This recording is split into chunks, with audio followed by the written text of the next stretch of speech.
Hello guys, so this is going to be a walkthrough of the new model that we're going to be using, which is incorporating precision swing points, and it's going to be a kind of continuation of the previous model, which is here, the higher time frame sequential SMT, the lower time frame sequential SMT, which I've already uploaded a video going over how to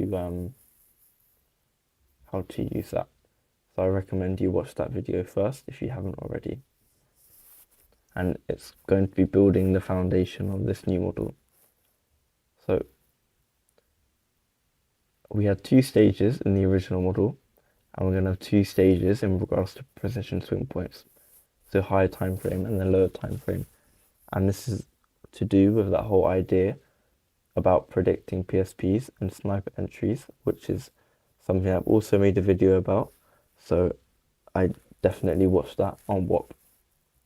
So in terms of a high time frame precision swing point, we'll be looking for either a 1 hour, 60-minute, or a 30-minute precision swing point. One of these two. To confirm it, we'll be looking for a 15-minute or 5-minute. So you could have a 1 hour followed by 15 or 5, or a 30-minute followed by 15 and 5. So we don't need to be looking at any other time frames, just these. These are the ones we'll stick to. So similar to this, have higher time frame followed by lower time frame.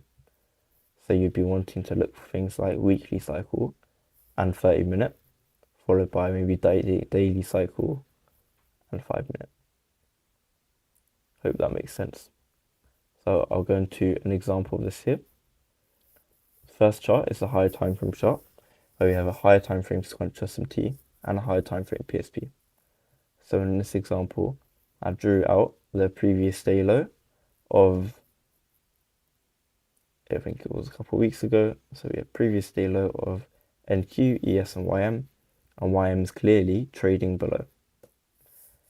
With that, we have a 1 hour precision swing point. So we close bullish on AQ and then bearish on ES and YM.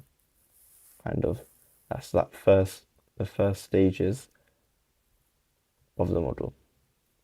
After that, we have our lower time frame sequential SMT and lower time frame PSP. So in this example, it's a 90-minute and a 5-minute PSP. So I've drew out the previous low of the 90-minute cycle quarter, and you can see that we have a failure swing on NQ, but we have ES and YM taking that low out. So that's the sequential SMT, and then the PSP is here, where we close bearish on NQ and ES, but on YM we have a bullish candle, and that is the lower time frame stage. So we have a weekly cycle and 1 hour PSP, followed by a 90-minute and 5-minute PSP. As you can see the move here, this is that kind of continuation here.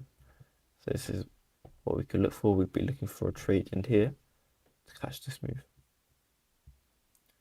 In terms of some additional rules, we'll be looking to enter between 9 and 11 a.m. Eastern Standard Time. So that's Q3 and then the first half an hour of Q4 of New York AM. We'll be looking to trade only 2 trades max in a day. So that's our risk management. And we'll be, as I said earlier, the whole concept behind the 2 stages of PSPs is to predict them. So predicting the higher time frame PSP with a lower time frame one to catch tops and bottoms and those sniper entries.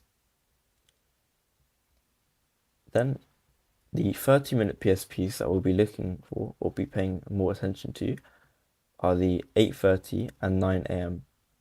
candles. So the 9 a.m. candle will be the one that closes at 9:30. So this could be the reason why the open may dump or pump. So we're paying attention to those 30-minute PSPs. Then lastly, you only need one of each time frame PSP. Anything else is just additional complements. So for example, if you had a 4-hour PSP, That's not going to be a part of our model because now we have solidified rules, but it can be additional confidence. And that's it. As long as we follow these rules, we shouldn't have any problems. And there will be days where we don't get higher time frame and lower time frame. And if you choose to enter with just lower time frame, that's up to you. But for this model, if you want a solidified checklist for what to look for, then I recommend that this is what you use.